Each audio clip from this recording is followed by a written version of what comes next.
బెంగళూరు తొక్కిసలాట ఘటనలో విరాట్ కోహ్లీపై చర్యలు తీసుకోవాలంటూ ఓ వ్యక్తి పోలీసులను ఆశ్రయించాడు.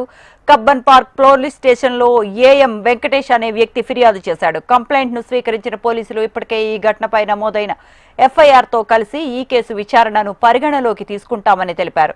ఇక తొక్కిసలాట ఘటనకు సంబంధించి కబ్బన్ పార్క్ పోలీస్ స్టేషన్లో మరో 2 అదనపు కేసులు నమోదయ్యాయి.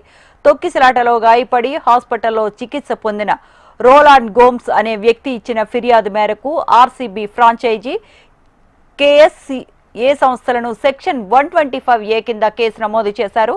మరోవైపు బీజేపీ ప్రతినిధి బృందం కబ్బన్ పార్క్ పోలీస్ స్టేషన్ను సందర్శించి ముఖ్యమంత్రి సిద్ధరామయ్య, రాజకీయ కార్యదర్శి కె గోవిందరాజన్లపై ఎఫ్ఐఆర్ నమోదు చేయాలని డిమాండ్ చేస్తూ ఫిర్యాదు చేశారు. ఇక ఈ కేసులో ఇప్పటికే ఆర్సీబీ మార్కెటింగ్ అధికారి నిఖిల్, డిఎన్ఏ సంస్థ సిబ్బంది సునీల్ మాథ్యూ, కిరణ్ సుమంత్లను అరెస్ట్ చేసిన పోలీసులు నిర్వహణ లోపాలపై ఆరా తీస్తున్నారు. స్టేడియం వద్దకు భారీగా ప్రేక్షకులు వచ్చి గేట్లను ఎందుకు మూసివేశారు అన్న అంశాలపై విచారిస్తున్నారు.